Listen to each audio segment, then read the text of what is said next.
Every great race is built not just on the miles, but more importantly, on the people behind it.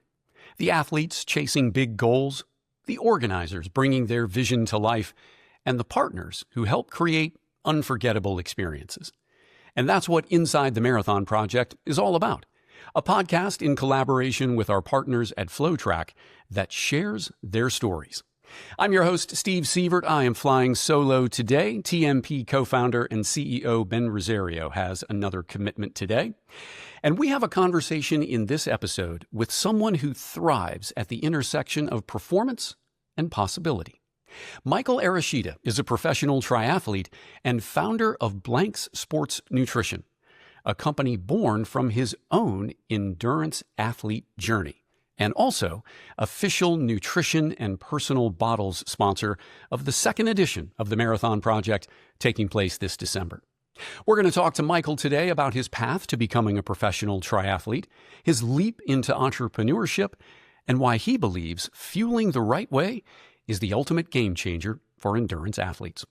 Michael, I know you and I have been planning for this discussion for quite some time. It is great to finally make it happen. Welcome to Inside the Marathon Project. Yeah, thanks a ton. I'm super stoked. Always fun to do anything Marathon Project and always fun, happy to chat about all this stuff. It's a lot of exciting things. Well, let's start with the performance aspect that I mentioned in the intro and how you discovered triathlon. And based on talking with triathletes through the course of my career, it's pretty obvious that most find their path to the tri through one of the sports: swimming, cycling, running. I haven't come across too many triathletes who got into the sport via ice hockey, for example. Yeah. What was your path? Was it indeed one of those three? And if so, what was it?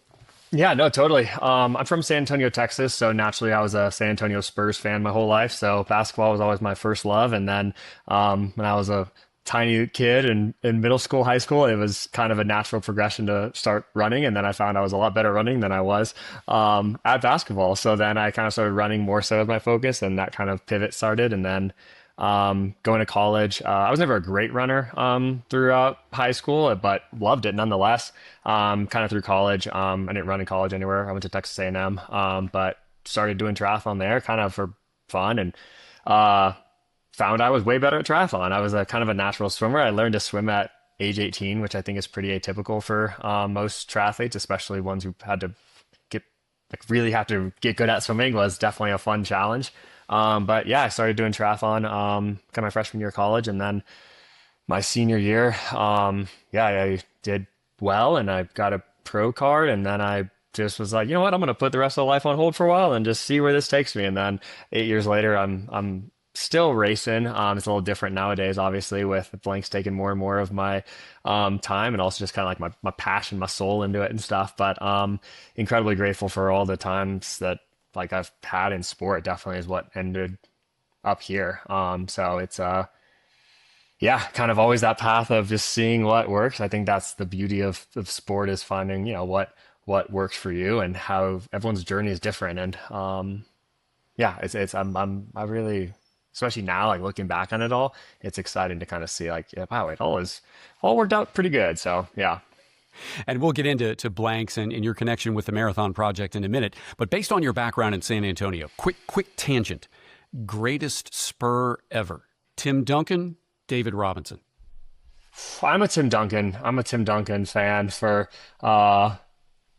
always. I mean, I think he's, I just from every part of it all. I think David Robinson it would have been awesome to see him in a different kind of era with more kind of pieces around him and everything. But Tim Duncan, that's big fundamental, baby. That's the greatest person ever is arguably Greg Popovich, honestly. I mean, he's the one who has recruited these athletes that no one was really, fair. I don't know. And we'll see how Wemby goes though. He's got some potential. Calling MVP 2026. So yeah, true. That might be a good bet. Yeah, hard to argue with Duncan. I mean, he's an all-timer for sure. Oh yeah.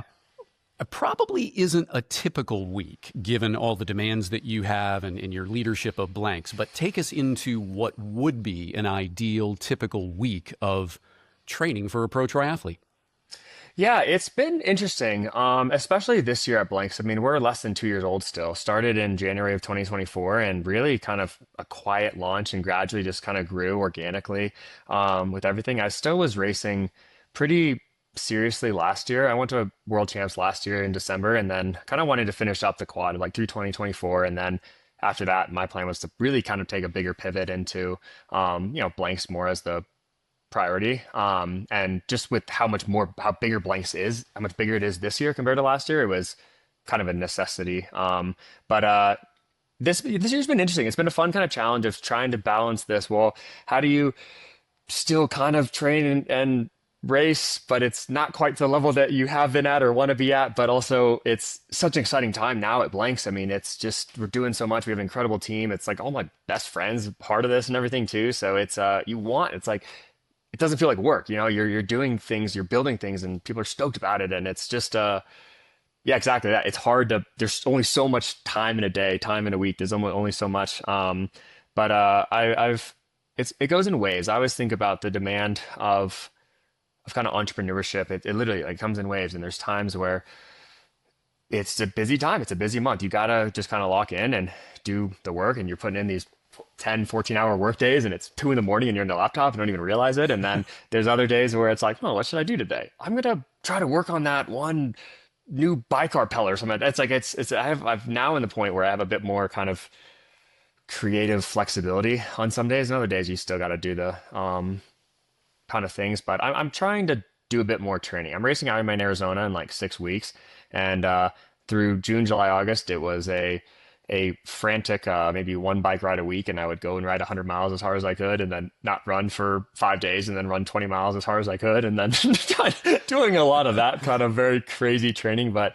I mean, I was doing 30 hours a week for 4 years in triathlon, so I do think I'm still piggybacking off of a lot of the training I did for the past couple years. I would never recommend the training I'm kind of doing now, just chaos mode, but I'm trying to get a little bit more consistent, and I think it's good for the entrepreneur lifestyle is very chaotic and unpredictable, but trying to find some grounding pieces that you can kind of lean on, where it's like, I'm going to ride my bike on Tuesdays and Saturdays. I'm going to work out Wednesday morning. Things Right. like that is what I've really been trying to work on, honestly, just September moving forward now.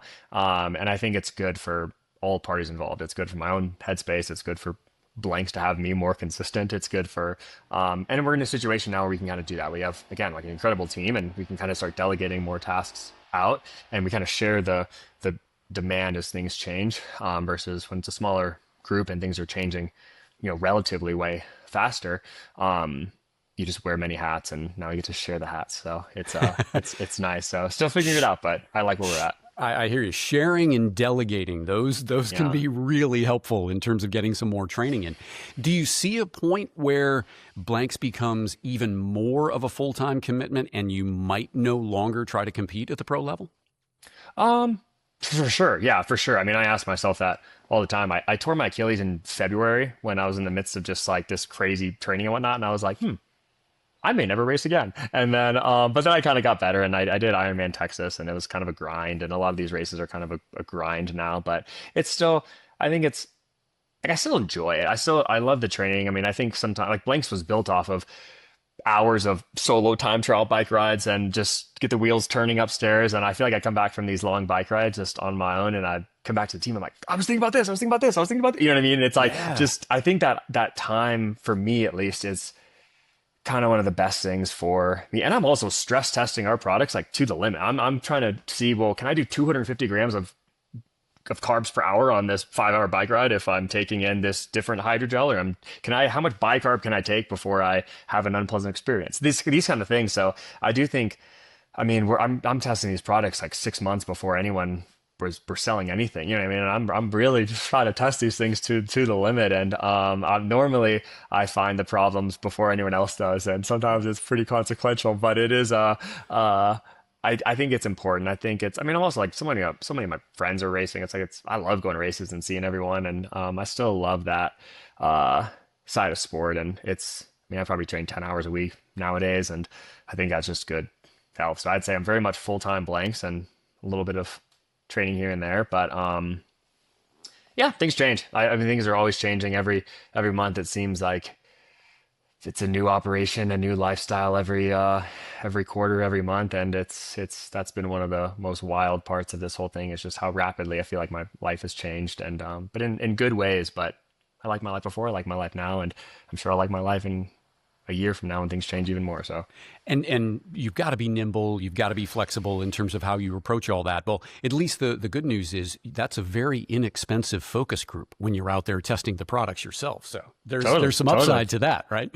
Yeah, totally. And I lead all the R&D, so I do all the product development. So I'll never have anyone try something that I haven't surely tried substantially more prior to that. So normally it's I'll try something and then or the rest of our internal team, because we're all athletes, everyone's doing, track, triathlon, rowing, something along those lines. So it's like then we're trying it and then it kind of goes to the next periphery and then we'll kind of launch something. So our product development side of stuff, it's pretty special the way that we've just built things with our internal kind of team, really. So we're really connected to what the industry is doing. What are the top guys in the world doing? What is, the demand like out there? So it's good to be deep in the kind of core of kind of sport science. And I think long distance triathlon has always, not always, but it is definitely kind of up there. You look at the Norwegian triathletes, there were some buddies of mine, and just seeing them thrive, they were doing stuff 4 years ago that I think people are just now doing now in terms of carbon take and bicarb and all this kind of stuff. So it's good to see what people are doing at the top level to then try to meet the demand of that with, products and accessibility, all that kind of stuff. Yeah, and the evolution just over the last few years, like you mentioned, in terms of nutrition best practices and the ingestion of really high carbs and trying to maximize that, so much has changed in just a short period of time. That's kind of a good segue into my last question about triathlon specifically, because I'm curious about this. I've never been like a full-time triathlete, but I remember as a teen kind of getting mesmerized by some of the athletes who were some of the OGs of the sport, like Yeah. Dave Scott and Scott Tinley. I remember reading Yeah. his book as a teenager, and Mark Allen and Yeah. Mike Pigg and Scott Molina, all of these guys. And Yeah. they were just incredible, right? They Yeah. carved out the path for Yeah. triathlon in the US. Are you a student of the game? You're nodding, you're acknowledging, those guys. Sounds Oh, like yeah. you've looked back and maybe studied some of what they've done in their careers. Yeah. No, I think that's the coolest part of just like seeing the evolution of sport, especially a sport like triathlon that's a lot younger than a sport like running that's been the oldest sport. You know what I mean? But seeing just kind of the evolution of what people were doing 10 years ago, 20 years ago, all these different 2 years ago, you know what I mean? And I mean it's a reflection of how fast people are going now in triathlon. It seems like every year to qualify for world champs, to go top 10, it's wild. And I do think it's a bit of you gotta keep up with what the new innovations are doing. What is happening? Bikes get faster, but also I think nutrition has contributed a lot. Like shoes get faster, that kind of stuff. But it's like I think the knowledge that athletes have now in training, people train smarter. They have better metrics. They I think fueling plays a huge role. But yeah, it would be incredible to see some of the OG legends, Mark Allen, Dave Scott's, like in today's time, and see those guys with the same resources that kind of have. But I think that the core of it all is the same. It's passion, it's heart, it's innovation, it's creativity, it's love. It's just and that's I think what's cool to see. It doesn't matter what time period you're looking at in sport. It's exciting. Like what you asked in the beginning, like Tim Duncan, David Robinson. I mean, like how different things were at different points in time, and that's the nature of sport. Everything it's harder and harder, and there's still only three people on a podium, whether it's 20 years ago or today. But it takes a lot more, and it is. I think that's why just like innovation and seeing what is happening, you have to know what's going on. You can't take the same mindset people had 20 years ago and try to apply that to now. You can take pieces of it and you can take the heart and the passion of it, but you still have to have the other side. Same with marathon. I mean, the marathon has such a history, and it would be incredible to take some of the great marathoners of the past 100 years, you know what I mean? And just see if we could give all of them the same resources today, who would be the greatest marathoner today, all that kind of stuff. But yeah, then I'm sure in the next 10 years, it'll be changing even more. And I wonder in what side. And I think the nutrition side of it has definitely been a big thing. I mean, people were drinking like beer and Coke. I would say Coke was the first sports drink, True. like way Yeah. back when. And Yeah. then Gatorade took sugar water and added salt to it. And then it's Yeah. like kind of evolved and evolved and evolved. And now it's people, I think, realizing how much you can do. Because it's not just, I always say it's like nutrition's, it's like a tool in your tool chest. It's what allows you to optimize yourself. It's what allows you to get the most out of you. It's what gives you the fuel to do what you got to do. It's different like with cars. All cars take the same kind of premium gas or something, but it's what if every car needed a different type of gas and you didn't really know what that gas was, that kind of stuff. And there's a million different things and uses. And it gets so incredibly complex, but you look at the top guys in the world and top women in the world, and they're doing all those little details. And I think that's where you can see the reflection in times get faster and faster. And among other things, but yeah. Well, I'm sure a lot of that insight and a lot of the passion that you're talking about personally went into creating blanks. But was there one specific moment, maybe on one of those 100-mile bike rides, or one specific moment in a race that sparked the idea for blanks? Um, there wasn't there wasn't actually like a specific moment. It was kind of I was a pre-med guy all through college and kind of all through my post point in time. I have an MBA in healthcare administration even, and it was always kind of the grand plan was to go into healthcare. I have an MCAT and learned all the biochemistry and all that.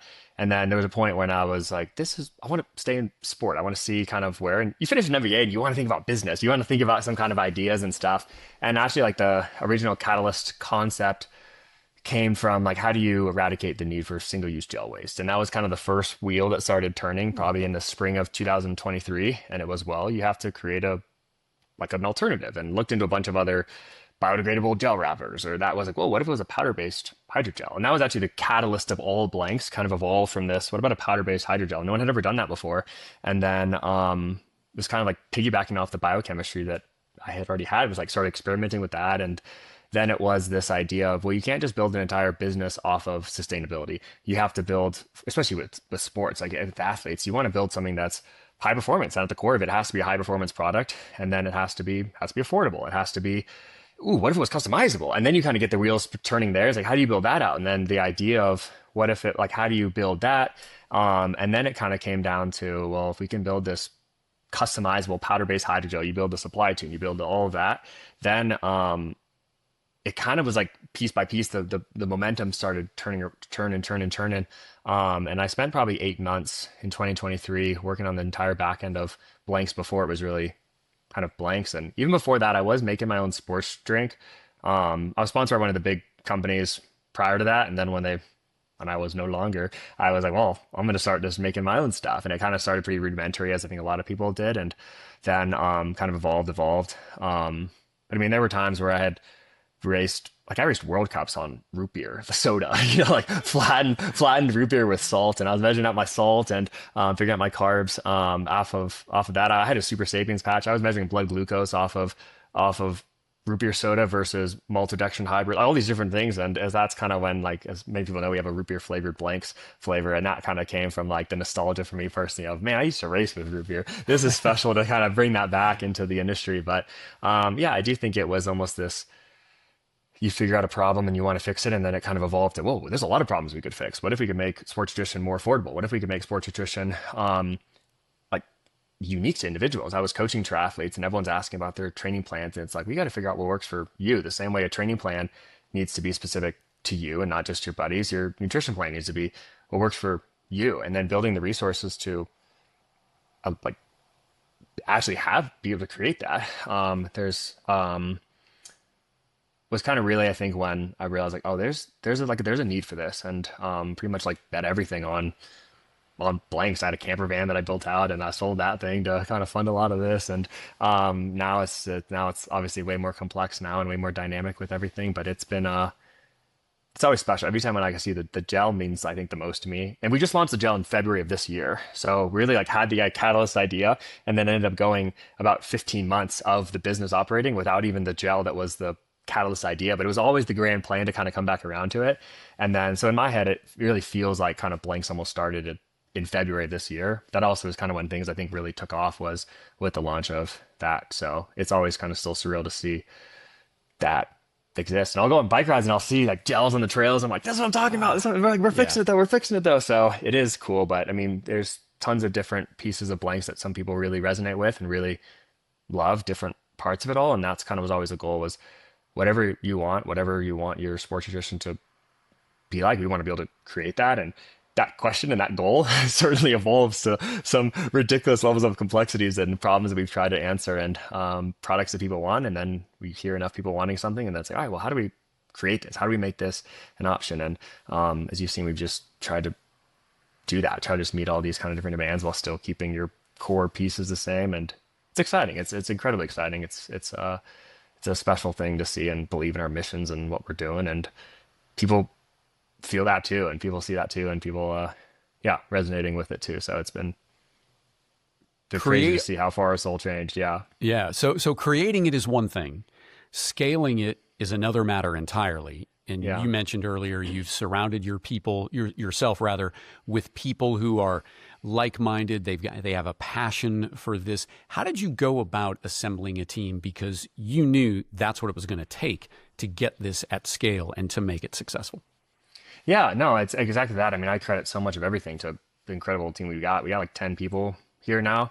I would say like tailwind mindset is always one of the things I'm always talking about. Like, oh, it feels like wins this way. Let's go this way. And sometimes just trust in that feeling. And it's always special. Like every single person who's on our team now all have their own unique story of how they ended up here and then how they ended up with blanks and and it's all just, it's, I don't know. It's like it feels bigger than yourself. You know what I mean? It feels bigger. It's not like I came with, all right, building a super team. I want this person, this, you know what I mean? It was like all you just kind of just found their way here in different ways. And, we've grown with our own team. And now you say like, the business ends up being this reflection of the people involved. And then, it's the same way of how people found blanks in the beginning was these different connections. And,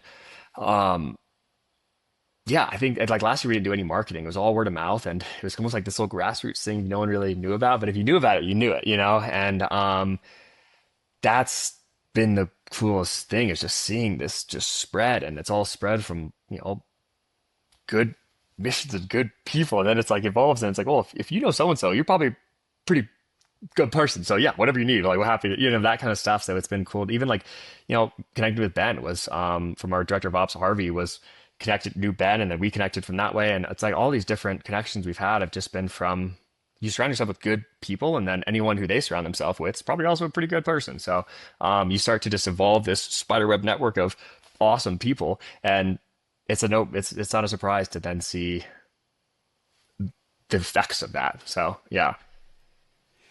When you first hear the name, or when you first see it, and I'm glad you're wearing the branded shirt today. It's like blanks, exactly. Blanks nutrition. Like, wait a minute. Yeah. What is this about? But then when you let it settle for a minute, Yeah. and my background is in marketing, I'm like, that's genius. It's not really blanks nutrition. It's Michael's nutrition, Yeah. or it's Rory's nutrition, Totally. or it's Susan's nutrition, right? And that Yeah. speaks to, a couple of things in marketing, right? The importance of personalization, the importance of delivering a market of one experience so your customers feel like they're the only ones that have a relationship with you, and that's how you connect, and that's how you generate loyalty. So I'm just really curious from a marketing perspective, how did you come up with what is such a genius name? Oh, I appreciate that. That's yeah, that means a lot. I was trying to think back to like when the wheels kind of started turning in that realm, but it was when kind of talking back about like back in 2023 when it was like, well, what would be the perfect model? Like, well, how does this work? And when it was like, ooh, what if it was customizable? What if we really catered to the individual uniqueness of every athlete? And originally we were thinking of this idea of like, what if we just sent like ingredients of everyone? It was like a build your own kind of at home. And I'm like, that's kind of inconvenient. No one wants to do that. I don't even want to do that. So it's like, well, what if it was kind of, it's still this personalized sports nutrition though. And then I don't even remember when the moment of it, but I remember trying to explain this idea to someone. It was a friend on like Snapchat. I don't know why I was even like on like, but I was sitting this and I literally drew out the first logo on like Snap, and like the font is the font that it is because it was one of the only options on literally a Snapchat of that. Because I was trying to draw something and I would use that to like have the drawing. I was like, I'm gonna send you this on on Snapchat, and I just sent him this photo, and it was pretty funny because I ended up screenshotting it, cropping it down, and that was a logo we used for a very long time, and it was pretty funny. There's like this screenshot of building that, but it was kind of that, like the idea of like this handwritten, like, oh, this is my mix, this is your mix, this is this mix, and that kind of stuff. But it was yeah, like building like more custom sports nutrition. I don't know, or there's other brands that do custom sports nutrition you don't really understand. So trying to like create a name that makes it clear. But it is like people get confused. You're like, I don't understand this business and stuff. But it's been cool to see now, especially where people know like that's blanks. I know blanks. So it's kind of like if you know, you know kind of thing. And I've had people at races and stuff be like, I've seen that around, but oh, I get it now. I get it. It's like the kind of lights turn on, and then they're stoked because then it's like I understand it now, and that's where it's been uh kind of cool just to see the evolution of exactly that marketing of like I don't know, people hear and then they explain it because like, oh, I don't understand it. Well, now you understand it. Like, oh wait, it's customizable. Oh wait, it's fully customizable. That kind of thing. So and we have like non-customizable stuff too, and we probably do about 60% non-custom, 40% custom. But it's because I mean even our non-custom stuff, I mean these are like, yeah, we kind of built out, and this is what I think is a good still drink and stuff. But exactly that. We have people who have so much sweat loss or so much carb demands or really obscure flavor choices. We see some of the most like wild just flavor hybrids of, oh, I want tangerine root beer sports drinks. I'm like, what? That's wild. But sure, if you want it, we'll make it for you. So yeah, it's kind of funny. So people love that. You can name it what you want, and we see some wild, funny names and stuff. But yeah, it's kind of like then you almost see it's, I don't know. I would have loved if this existed when I was racing because I don't know. It's like I would have loved this. So, but yeah. That is awesome. So a name and a logo born on Snapchat. Yeah. that is awesome. Not spending millions of dollars with a marketing agency. This is truly Yep. homegrown. I Yeah. love that. I love that. And we're committed to the font now at this point. So yeah, It's working for you, don't change. for sure. Yeah. So take us inside the recipe making and how it's customized and how it's personalized. That's fascinating because that is absolutely what you want. You want a recipe that's dialed in specifically to your sweat factors, to what you can tolerate in your GI tract. Tell us exactly how that works.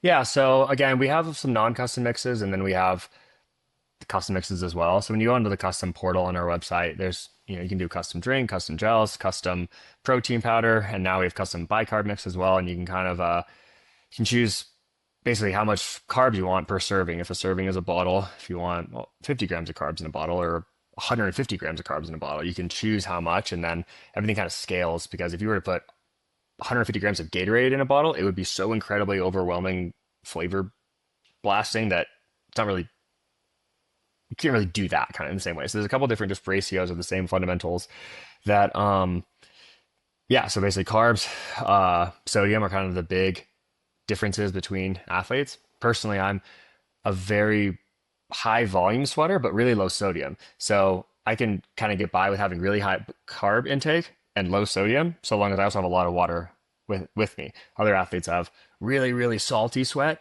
but not that much, but they're losing a ton of sodium, and then they want high carb as well. So then you go, okay, we have a high carb and a high salt. And then with the gel, which is fun, we can do viscosity as well. So you can choose how thick you want the gel. So you can have without it necessarily affecting the carb. So you can have a gel that's high carb and low viscosity, so it's a lot more runny. And then you can have a gel that's maybe medium carbs or low carb that's really, really thick. And people have so much preference. I think that's what I've seen just from racing all the time. It's like people swear by different things, and just athletes are so different. And then flavor, obviously, I say is one of the biggest parts of sports nutrition, because you're at the back half of a marathon, back half of an Ironman, nothing sounds good.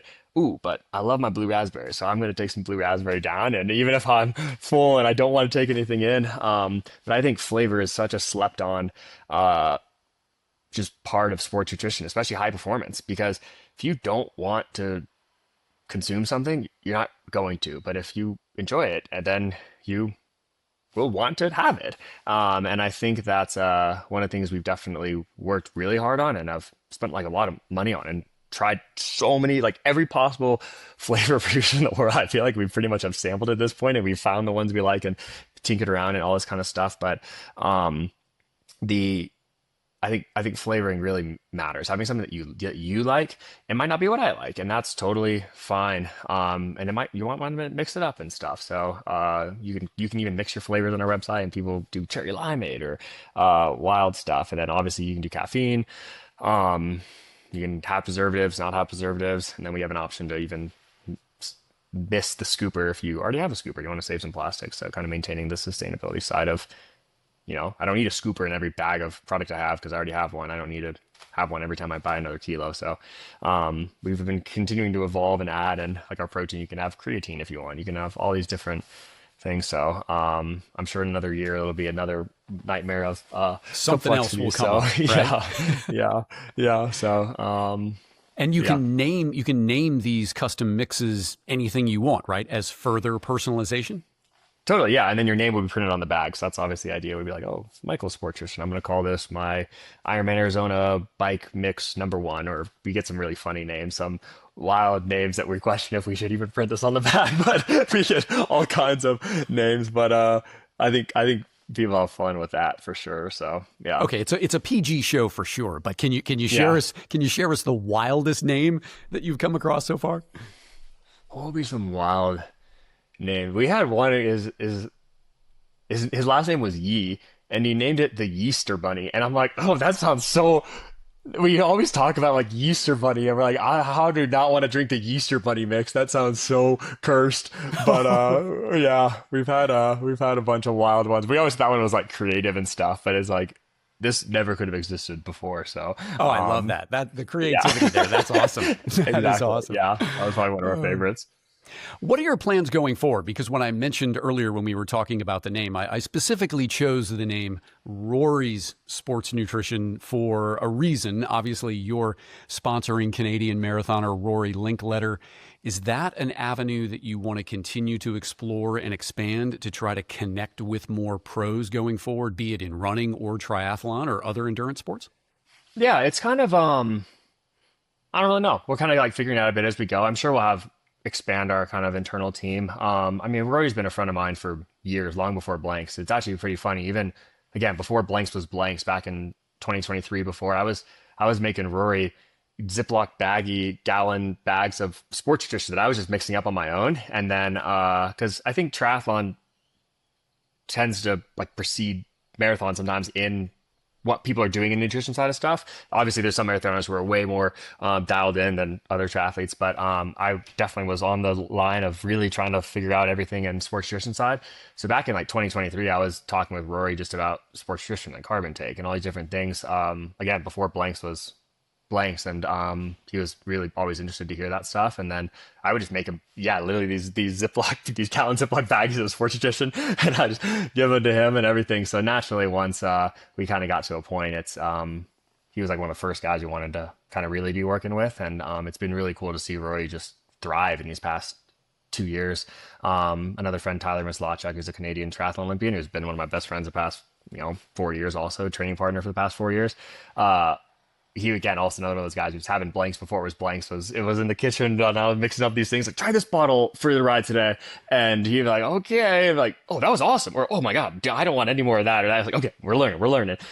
So it's yeah, I'm sure we want to work with more and more athletes, more and more teams, more and more everything.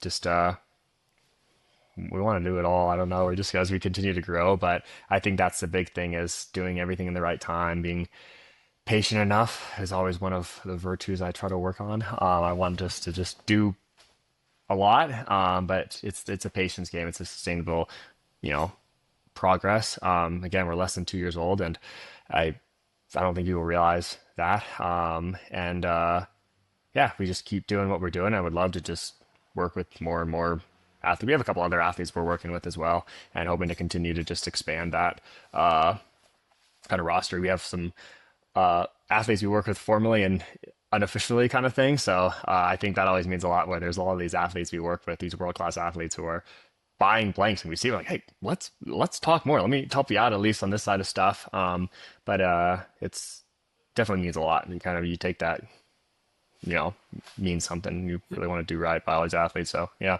Yeah. Well, let's transition to talk a bit about the partnership with the Marathon Project. You and your company were the first to sign on as a sponsor for Marathon Project 2.0 coming up here in December. And you are going to be the official nutrition and personal bottles program sponsor of the race. Why was it important for you to get involved with the Marathon Project? Yeah, I think kind of like talk about tailwind. I feel like it was such a tailwind move. It was just it made sense just having known Ben, and it's in our backyard pretty much. When they used to be in Flagstaff especially, but then kind of the idea of Marathon Project as fast as possible. It's closed course, it's fast course. We're running fast, and then large personal bottles. Everyone has their own bottle. It's not, I'm going to go to this race and they're going to have this product on the course, so I'm going to try to build my training around that. It's like, no, you should be able to build your plan around that. Especially, I think it's an opportunity that pros have had for a long time of having your own personal bottles. But for the elite, age groupers who are trying to run as fast as possible, it's a huge limiter to not be able to have what you want on course. And with the Olympic trials in the marathon, people have a really hard standard to hit, and every detail matters. So you have a fast course, you have good weather, and nutrition's arguably the biggest of all of those things. So just to then be able to provide that for that many athletes to then try what works for you and build out your nutrition plan around what works for you on race day. You've tried this in practice, to then go, not building your training plan around what's going to be available on race day, but building your what's on race day around what your training plan is and around your race plan is and stuff. So kind of just, I don't know, it just kind of seemed like it made sense. And yeah, it was kind of one of our first big moves was to kind of work with the Marathon Project, and it's been exciting for sure. Just to see, we're stoked for December. It's gonna be awesome. So yeah, and we're gonna have some just non-custom blanks on course as well, so people can kind of choose between blue raspberry, tangerine, unflavored, whatever they want, and then also have your own personal bottle of whether it's a gel or a drink. You can put protein if you want, but why would you? But like whatever you want. That's the beauty of it. Yeah, so, exactly. You'll put sure. anything in there by request. You can do whatever you want. So yeah, so it's been cool. Just kind of I don't know. I think it just makes sense. It almost seems like a no-brainer. Tailwind. So those athletes who want to participate in this and have their personal bottles with their special mix on the race course, to your point, great collaboration between Blanks and the Marathon Project, because it's all about personal experience and optimizing the opportunity to run as fast as possible that day. How does it work for that athlete who wants those personal bottles on the tables on race day? I'm not 100% certain the exact logistics of how it works, but I'm pretty sure everyone has their own personal bottle, and you just drop them off at like the expo, and then they're marked with their number, and on the course they're in their zone of, this is my number, these are the bays of different numbers, and men and women are separated on opposite ends, and then there's neutral fuel. So if I was an athlete going, I would already have my nutrition plan ready that I had planned out, and I would have my bottles, and I would prep them on my own, and then you can prep as many as you want of them, and then be able to drop them off at Pack and Pickup at Expo, and then there'll be enough volunteers to facilitate the bottle drop off. That is a scale that doesn't really happen at other races. So I would always encourage athletes, like, you figure out what you want kind of in the big lead up, and now we're really getting into the kind of final race prep for a lot of these athletes. We're 12 weeks out or something like that, 10 weeks out, something. So it's kind of now starting to dial in their big race spec sessions and figuring out the nutrition side of things. And I always tell athletes, like, you start with where you're at and see, well, this is what I've been doing, and I have these different issues, and I'm going to adjust it here, and figuring out kind of what you want. And exactly that, building your nutrition plan around your training and race goals, not the other way around, is always the key. And we have a great team of customer service. We're always happy to help athletes figure out things. I know it's overwhelming at times, and we're always happy to help anyone figure out these kind of things. Always happy to answer questions. So yeah, it's a great point. There is a lot to figure out, much more so than back in the day. Heck, I started running marathons in 1996, and I don't even remember taking a gel on the race course. I mean, it was so long ago. And now, totally. I mean, to your point earlier, details matter, and to be able to dial everything in over the course of 26.2 miles is critically important to try to hit that PR. How does this emerging bicarb mix work? I mean, I've obviously follow track and field, and we hear about bicarb being something that middle distance runners are using to elevate their performance. But you've mentioned it kind of a couple of times now in this interview. How does a bicarb mix benefit long distance runners? What's the science behind that? What's your product? Yeah, no, totally. Bicarb is definitely one of the biggest talked about things in sports nutrition right now. And I mean, the history of bicarb is wild. I mean, what people were doing in the 90s, the 2000s, 2010s, like how's this evolved? And I think now, it's literally baking soda, like it's sodium bicarbonate. It's literally baking soda. And the ultimate goal of ingesting baking soda, bicarb, is to have it ultimately in your bloodstream because your body naturally, it's a blood bicarb buffering system. So as you are working at a high intensity, you're producing lactic acid, which is really lactate plus, hydrogen ions, the acidic ions.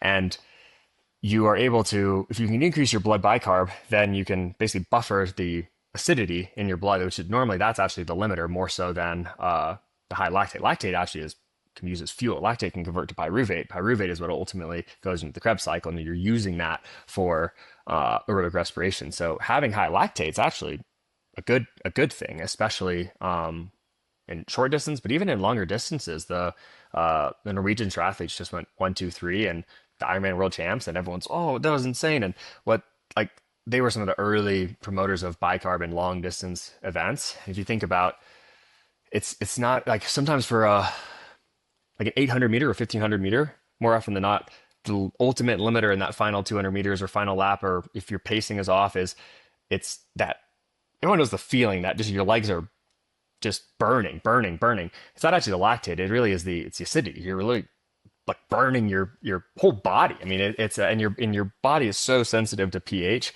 And once you basically have so much acidity that you are bypassing what you can really buffer off, that's where bicarb has been huge there. But even in longer distances, if you can basically buffer out the acidity, it's this equilibrium curve of pyruvate to lactate and hydrogen ions. If you can drop off the hydrogen ions with buffering it more, then you can actually like push your equilibrium curve to steady state at a higher lactate, and then you're able to then burn and utilize this fuel. You can pump more pyruvate in as needed from steady stating higher lactate, and you can steady state lactate. I mean, in a marathon, you may not be above like an LT2, like a second threshold, but you're probably above LT1. You're probably in that 2 to 4 millimoles. And for some athletes, probably are 4 millimoles. But to be able to steady state at a higher lactate, tons of potential value. And that's where, again, I always say it's when it comes to sports nutrition, whether it's bicarb, carbs, sodium, anything, it's start with where you're at and then practice it and then see how it works. Like if you're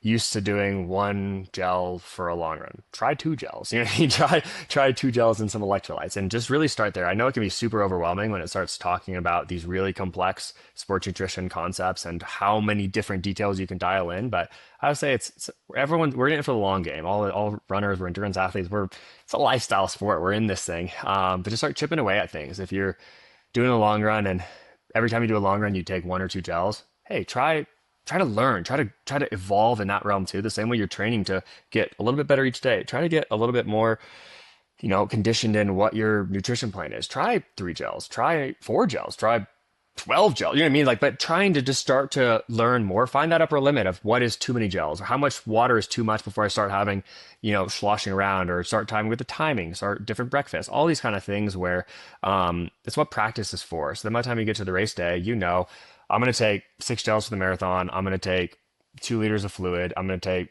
800 milligrams of sodium and, or just, I'm going to take 6 gels and I'm going to take water and sodium as needed. But really just, again, start with where you're at and then play with it in different realms of extend yourself a little bit. Oh, that was good. Okay. I'm going to start here as my new starting place. I'm going to try this.